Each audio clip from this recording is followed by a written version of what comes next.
Once she said yes, I pitched it to Hallmark. The idea of Nathan and Elizabeth blending families coming together. Little House has dealt with some very difficult subject matter. It's not an easy sell in Hollywood these days. I can't let this one go, but the audience has to wait and see how that unfolds.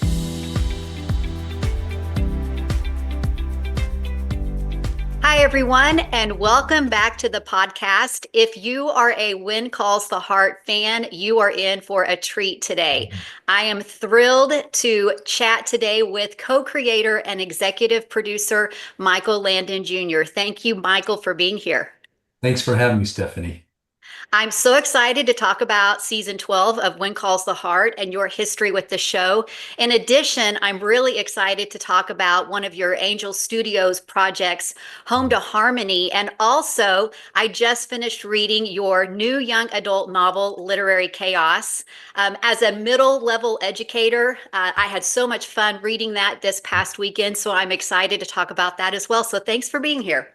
Yeah, thank you, Stephanie. Appreciate the kind words. Yeah, let's dig in and start by talking about When Calls the Heart. So we're getting ready to start here in just about a month, filming season 13.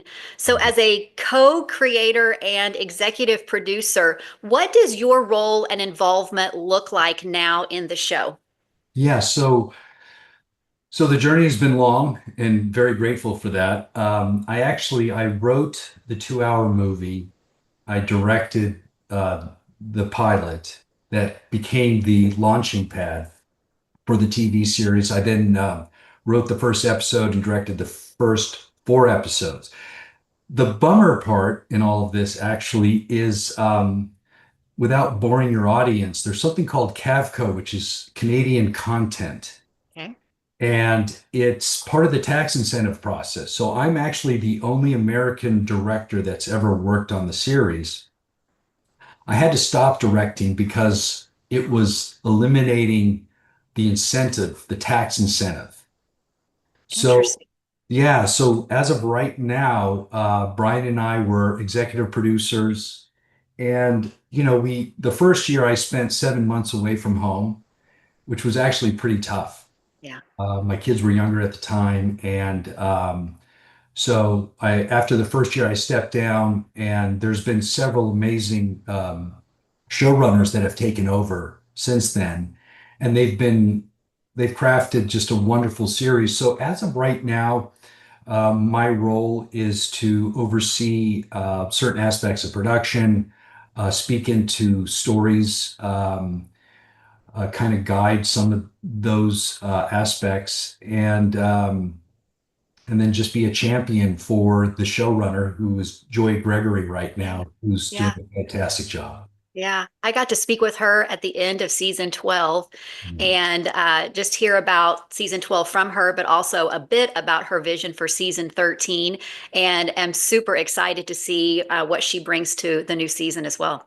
She's fantastic. Her Yeah. instincts are spot on, and she loves the world of When Calls the Heart, and so she embraces it fully. So you do still have quite a bit of involvement in When Calls the Heart as a producer, I imagine then. Yeah, yeah. Not obviously not as much as the beginning, Yeah.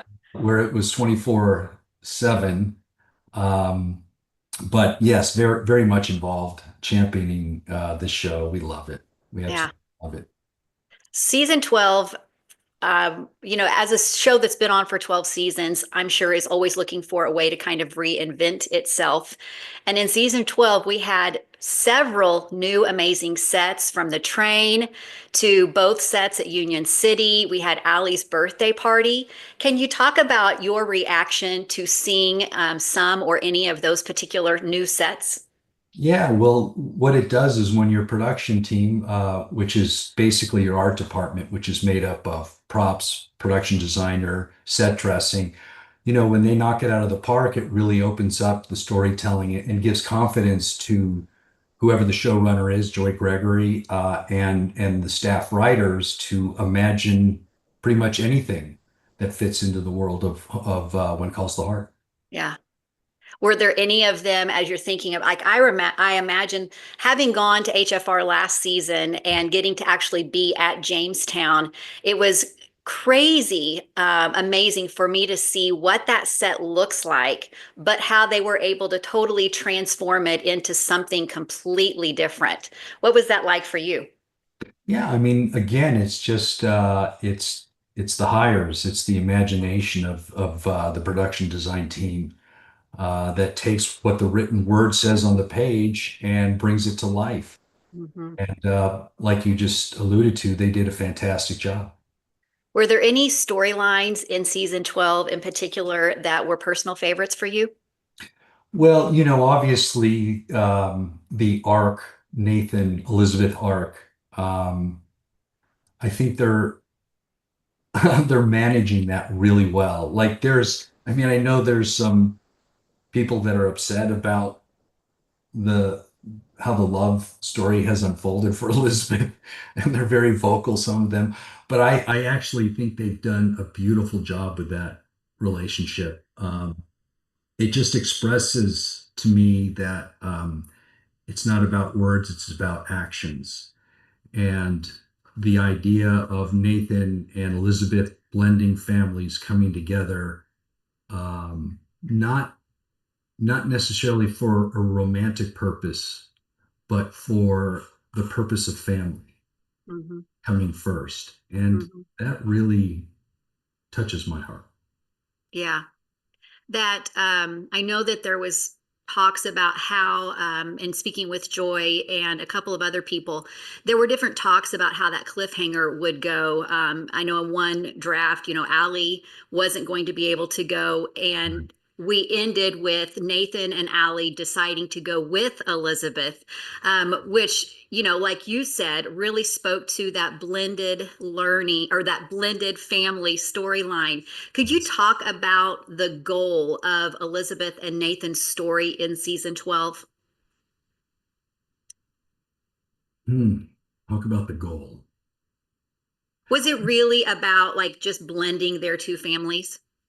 Well, I think one of the great things about, there hasn't been any there hasn't been any speak of, okay, this has to happen at this point and this has to happen at this point, and we're trying to check the boxes kind of Yeah. approach Yeah.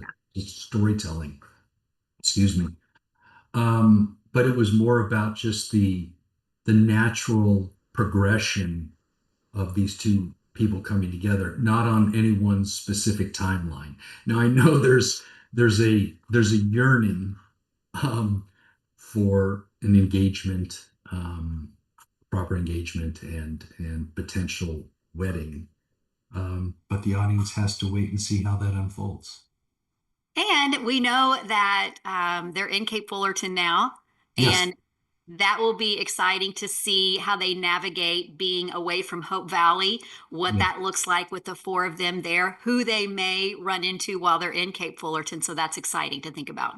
Yeah. Exactly. Yeah. Yeah. They're thinking outside the box, which I love. Joy Yeah. thinking outside the box.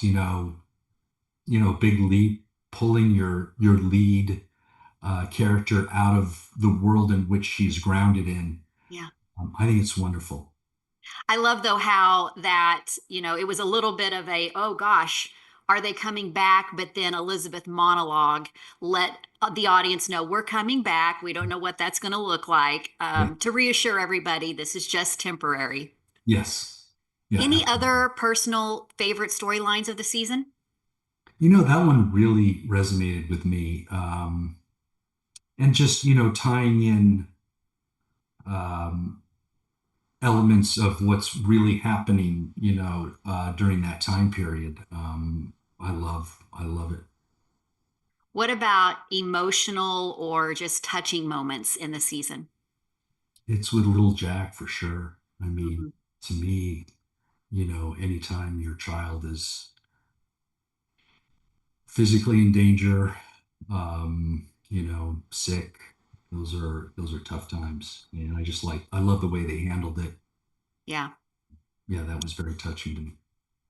And it also, I think, kind of plays into, at that moment, even close to the end of the season, Elizabeth's priority is definitely little Jack. Exactly. No, exactly. Which is exactly what a mother would do. Everything else is set aside. So I love that. Yeah. Season 12 brought some amazing new characters to Hope Valley, knocked it out of the park Yes. with Oliver Garrett, with Edie Martel, and of course, Georgie McGill, which quickly became fan favorites, all of them. Yes. Can you talk about, let's start with your role in bringing Melissa Gilbert to When Calls the Heart? Yeah, that was really exciting. What ended up happening, Stephanie, is there was the 50th anniversary of Little House on the Prairie that happened in Simi Valley, and I was there with my sister who played Etta Plum, the teacher on Little House in the final few years. And while we were signing autographs, I would say one out of every four to five fans of Little House knew about When Calls the Heart. And so it got me thinking, I mean, I'd like to make it five out of five Yeah. fans of Little House on the Prairie. It's the same kind of storytelling. And so I reached out to Melissa and asked her if she'd be interested in coming on the series. And once she said yes, I pitched it to Hallmark and they immediately responded. So um, that was the goal. And it's kind of surreal. The idea that Melissa is now working on a series that I created. Um, and, all of her years that she spent on Little House. Um, that was pretty touching. I bet. Yeah, it was pretty, being at HFR and seeing you guys give that announcement. The announcement in of itself was super cool, but then to see her reaction as she came across the stage and to see all of our Hearties reactions and welcoming her was a pretty special moment. She was blown away. She told me afterwards she was totally blown away by the enthusiasm and the outpouring of love for her Yeah. coming onto the series. So it was a very moving experience for both of us. Have you guys had any conversations? I mean, I know growing up with your dad, doing Little House on the Prairie with her being involved in it, any of just those, moments, even with When Calls the Heart, where you were able to make some of those connections or just reflect back on, those previous experiences? Oh yeah, we went down memory lane for sure. She invited me to her prom. Um, we grew up, I grew up on the set with her and all the other kids playing all sorts of games. So it was a magical childhood. That's pretty amazing. Yeah. Lots of good stories, I imagine. Absolutely. Oliver Garrett, Edie Martel. Could you talk about seeing either of those, how, bringing them to season 12 of When Calls the Heart? That's it's again that's the showrunner. I don't have anything to do with that at this. As a fan, do you have anything to add as far as them being in the season? It's always great to bring new blood into the world, to keep things fresh, come up with new storylines. I mean, 13 seasons is rarefied air. And Yeah, so even though you want to make sure that the audience is still grounded in your characters that they've fallen in love with and spent time with and struggled with and cried with and laughed with, bringing in new characters is always a fresh thing that you need to do. yeah. Season 12, I mean, it's a period drama, but we know that many fans watch because of those romantic moments as well. Season 12 gave us some of those new romantic developments. We've talked about Elizabeth and Nathan, but we also saw a little glimmer of something between Oliver and Allie, between Edie and Lucas, and even Bill and Georgie. So, how do you feel the show balanced love and relationship arcs this season? Yeah, I think they do a fantastic job. There's an acronym, HER, humor, emotion, romance, that we use, and the romance is is in full swing, and it's generational, which is really sweet. I love that part about it. There's obviously the young love, and then adult love, and then older love. So I think it's all fantastic.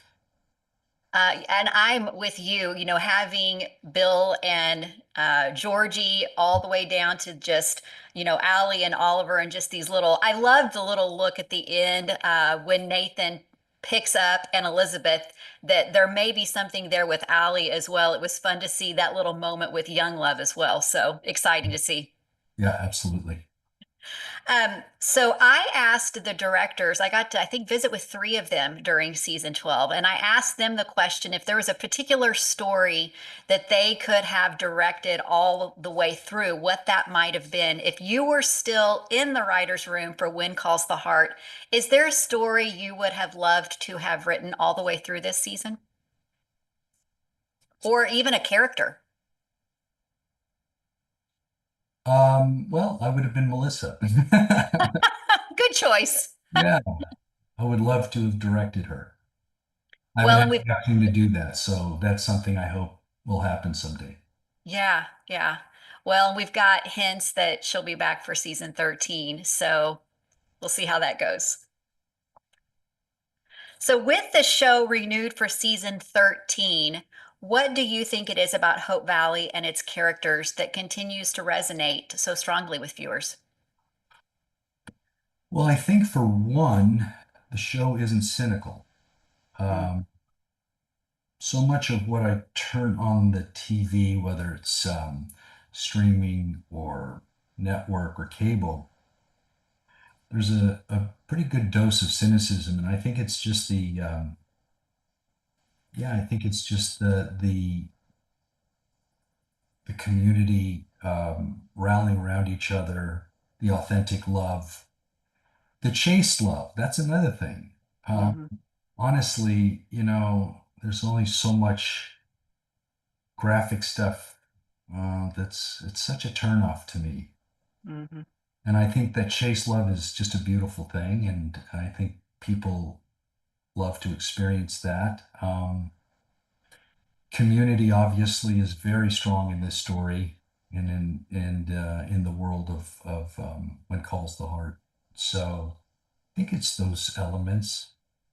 And I mean it's these actors that have worked hard to create their characters that everybody has fallen in love with. Um, showing real emotion, but also, holding on to all the hope and love that can be offered if you're in the right place. Something like that. Yeah, it's amazing to watch just that balance, like you said earlier. You've got the humor, the emotion, you've got the romance, but it's all grounded in something that, the whole family can sit down and watch, which is very hard to find these days, to find that type of programming that you're not covering your child's eyes sitting next to you. Exactly. No, that's so true, Stephanie. And so it's a bit of escapism in that respect, right? hmm See, if all you have to do is turn on the news and it's like, oh, Yeah. Yeah. I don't want to be here.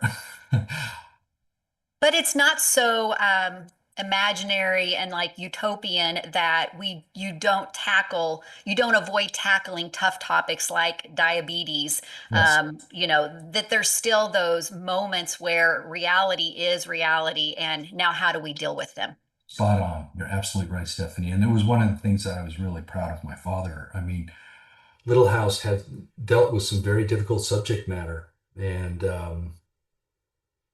there was racism, there was drug addiction, there was rape. I mean, there were some actually really heavy topics that Mhm. was explored, but it was the way they explored them and the sincerity in which they explored them made it so not just palatable, but emotional. Yeah. I remember growing up watching so many of them as a child. And, and my parents were the type where there were many shows we were not allowed to watch. Mhm. Little House on the Prairie was one of them. And I remember those tough topics, but they were done in such a way that it wasn't one jarring for me, scary for me. It really took something that was difficult and kind of made it more manageable and easy for me as a young person to understand and be able to respond to. Absolutely. Well stated. Thanks. So speaking of quality, good programming, I'd love to hear more about, I am somebody who really bought in literally to The Chosen and have loved to have seen where that series has went over the last few years and was equally excited to be a part of Home to Harmony. Can you talk a little bit about that project and kind of where we are with it right now? Yeah, so Home to Harmony, this is a passion project for sure. My partners, Brian Bird and Ken Lazebnik, we've been at this for about 5 years now. And Home to Harmony is about it's a contemporary story about a Brooklyn pastor, Sam Gardner, who, after the death of his wife, decides to return to his quirky hometown of Indiana with his two children to take over his childhood church. And Philip Gully is inspired by Philip Gully, the author, who happens to be a pastor himself. And he's created this fantastic world, rich with quirky characters, beautiful insights, faith-filled, um, meaningful storytelling. And it's been a while since we've had a TV series about a pastor, so we thought it was time for that as well.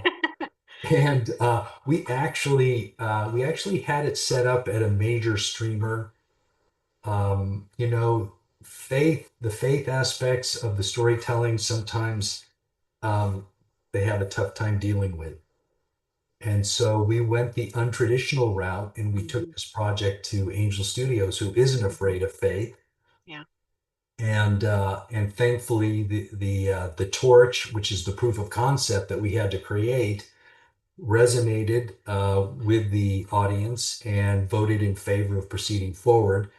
So we're done with the crowdfunding, and we had over 1,000 investors that have Yeah. contributed, and we're so grateful to them that believe in us as a team, in the story, and proceeding forward because it's not an easy sell in Hollywood these days. So Yeah. very grateful to them. And so now we're still working on securing the rest of the investment dollars so that we can proceed forward. We're hoping to be filming in fall of this year. Got it. That's amazing. Yeah, that would be fantastic. That's our goal. Well, and for anybody who's not familiar with Angel Studios projects, for the longest time, we had some quality series programs growing up, and every once in a while something, but so many of them, it just wasn't that great of quality, and that's my own personal opinion. But I've yet to watch anything that Angel Studios has got behind that is not top-notch quality programming. Yeah, no, it's fantastic. What they've basically done is they've given the audience the power Yes. to say yes or no versus Hollywood, Yeah. which is a paradigm shift. So I think these guys are fantastic, the people behind Angel Studios, and yeah, we're excited about the journey. Yeah. So, is there anything at this point that we as audience members can do to get the word out to promote the project? It's probably a little bit premature, but obviously, please keep eyes and ears out for Home to Harmony, and when it does hit their platform, to support it would be fantastic. We think that this series will definitely resonate um, with When Calls the Heart fans, with the Hearties, and because it also has the acronym HER attached to it. So there's plenty of humor, emotion, and romance in it. And yeah, we want to touch hearts. There used to be a time, Stephanie, as you know, that we actually all sat around together as a family and watched a show. Mhm. And it would, in a way, we could become closer. It would bond us through laughter and tears and sharing emotional experiences together. And that's just not the case anymore. And so we would love to bring back, starting off with Home to Harmony, or it's not that it doesn't exist, but to create content where families can actually be together and enjoy a story together. Yeah. There's so many things out there that pulls them apart. We need Completely. those opportunities that brings them together. Yeah, exactly. I mean, everybody's going off into there's, three plus televisions in homes now. Everybody goes off to their own TV or Mhm. they're on their phones scrolling through social media, disconnected. So yeah, Mhm. we want families to reconnect through storytelling. That's amazing. That's awesome. Well, I'm excited to see the project moving forward, to hear more about how it's going and to do whatever, I can do to get behind it as well. So, Thank you, Stephanie. Really yeah. appreciate that. I was thrilled to see, and I shared earlier on for those watching or listening that I've been a middle level educator for well over 20 years now. And so it's a passion of mine, to get behind middle school kids, teens, and to see that at the beginning of May, I believe, you released a new book, Yes. co-written with Cindy Kelly, called Literary Chaos. Is that Yes, correct? that is correct. Can Yeah. you talk about what inspired that book and what readers can expect from Literary Chaos? Sure, absolutely. So I had come up with the idea for literary chaos years and years ago, and I reached out to one of my writing partners, Cindy Kelly, who we wrote Love Comes Softly together, and we also wrote an adaptation of The Velveteen Rabbit. And so I reached out to her, I pitched her the story. She really loved it. And so it was originally going to be a screenplay. Oh, okay. And like I said, years ago, years and years ago. And I took it around town. DreamWorks was interested at one point, but they had something else in the hopper that had certain similarities to it. Anyways, it sat dormant for years. Pandemic hits, and the business shuts down. And so, I dusted off literary chaos and thought, you know what? I can't let this one go. Yeah. And so we adapted it as a novel, and so that's where we're at. Hoping to get readers to pick it up. What was the hardest part about, writing it or even moving it from some sort of like a screenplay type to a novel? Well, the hardest part of writing the book was writing the book. I mean, this is actually my fifth novel. Um, yeah, One More Sunrise. Yeah, Trace of Mercy and Mercy and Silent Gift. Yeah, fifth novel. Okay. So, yeah, it's labor intensive. I mean, Yeah. I don't know if you ever tried your hand at it or if any of your audience members tried. It's really tough, and you just have to. You just have it's you got to just push through because so Yeah. many times you want to quit. Mhm. I've written a dissertation, and so I understand the whole grind and like you just got to keep writing, right? You Yes, just got to yes. keep writing. Yeah, and even when you wake up and you feel completely uninspired, you still have to write. That's it. It's discipline. Yeah. Um, and I'm really tough on myself. And so, as you know, writing is rewriting. So, you're constantly, and at some point you just have to say, okay, this is it. And, Yeah. let the audience decide whether or not, let the reader decide whether or not it's worthy of praise. Yeah. Yeah. So, your character, which I found fascinating, your lead character, your protagonist, her name is Jo March.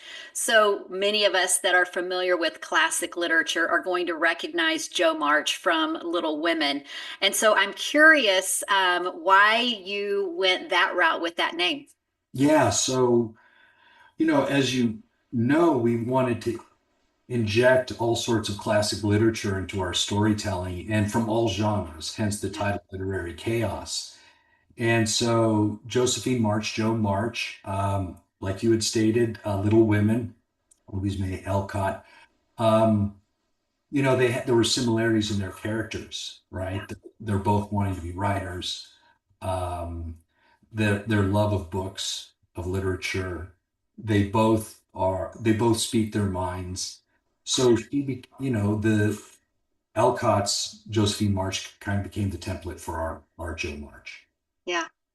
Well, I loved that, you've got this, dystopian type thriller, but it's just very well done when it comes to blending in these moments of classic literature. I think for me, as somebody who's definitely not a young adult, I was so drawn into it because so many of these classic pieces were so naturally woven into the story. And every time I would flip a page and there would be a new line, something that I remembered from a classic, um, I found myself talking out loud to the book often, like, Love oh, you're that. bringing that one in too. It was Love that. really neat to watch how or to read how you guys wove those in. Yeah. Also, I'm a huge history buff, and I noticed that you came up with a White Rose book club, which brings in an element of history. Can you talk about that? Yeah, so the White Rose Book Club, because the story does involve a book club in modern day Boston. So the White Rose Book Club was a resistance group during World War II in Germany, and it was comprised of students and professors who opposed Hitler and the Nazi Party, and and so they resisted against the Nazi and the propaganda that was coming out during that time. And so we found that fitting for our story to name it that. It worked really well. I think it went nice with the classic literature piece. I'm really curious to hear more about how you and Cindy decided, what classic pieces, what lines you would bring in at when. I mean, it had to be a lot of collaboration on figuring out which pieces would bring in and when would we bring them in. Can you talk a bit more about that? Yeah, so a part of it was just us literally creating a log of classic lines from famous literature. And after compiling it, it was quite a long list. I mean, I Yeah, can't remember how many actual quotes we have in our book, but there's quite a few and various authors from all sorts of genres. yeah. And so it was actually a fun thing to do. We wanted to pay homage to all the classics, or as many that would fit into our storytelling as we could, that had impacted us personally, and some that we discovered when we were doing our research. Uh, finding, finding where they were placed, just kind of became a natural process of the storytelling. We definitely didn't want to force it, but every time we came to a moment where we could inject some insight or something into our story where it enlightened our characters or moved the story forward, it was kind of the process of what we did. Um, I imagine, the thing about classics is so many of them have these themes that always resonate. And so I imagine even when you're thinking themes, it's like, a recall back to something that we've read in classic literature that does make a nice addition to the story. Mhm. Is there a moment in the book that you feel says this is why we wrote Literary Chaos? I don't know if there's an actual I mean, I guess there's the epiphany that Joe has that this virtual traveling circus isn't just geared towards entertainment. It's Yeah. designed to make kids passive consumers of someone else's imagination, Hmm. rather creating their own imagination. And the idea of these ideas enslaving them. Hmm. And I feel like nowadays, more so than ever, we have a generation growing up on algorithms that feed them predetermined content. You have social media, which is basically telling them how to think and feel. Hmm. Um, and these immersive technologies are incredibly seductive, Yeah.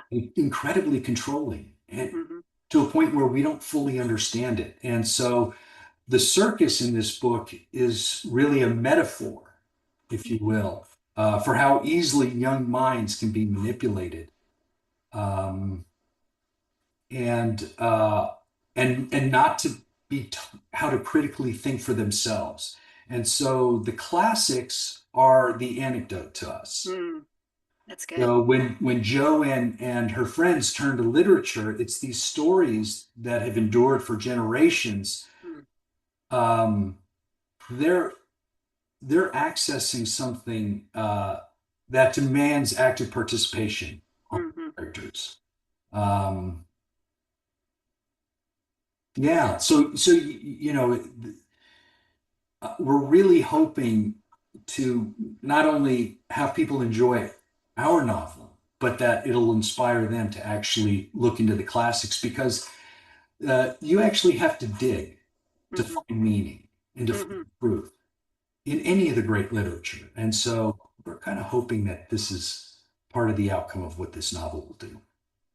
Well, I will say on this side of reading it, that is one thing that I picked on up on very quickly, and just continue to build upon as I was reading it is as somebody who is familiar with many of the classics, I saw those connections, but then I thought from the perspective of a young person who's really going to connect with, the circus as that metaphor. It's very, it's relevant to them, which I think if you're going to keep a young adult their attention, you've got to have it make it relevant. Yes, But your message wasn't in the face. It wasn't, in your face.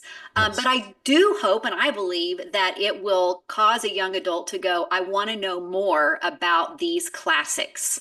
Um, it was amazing. I hope you're right because that was part of the goal. Thank you, Stephanie. So I loved the end in the epilogue. There's definitely a twist. Yes. Why would you say that it's more of a way of letting the reader know what happened to the wolf and Cleet, or does it open the door for a new story? Well, it's probably a combination of both, but the latter is really what we're hoping for. Okay. Obviously, it just depends on if the book resonates enough with a sizable audience, whether or not Yeah. we can do a sequel. But that would be the goal.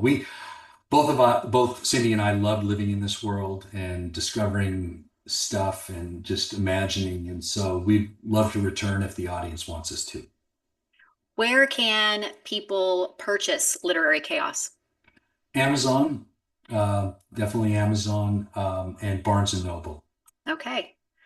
I'm thrilled. I actually connected at our particular public school with our middle school librarian and said, "Can I put a copy in our library?" And she said, "Absolutely." And one thing I want to do, because I'm a big public school advocate, it's given back to me in so many ways, is anybody that's watching or listening, if you've got a connection Mm, with a middle school, please drop that in the chat.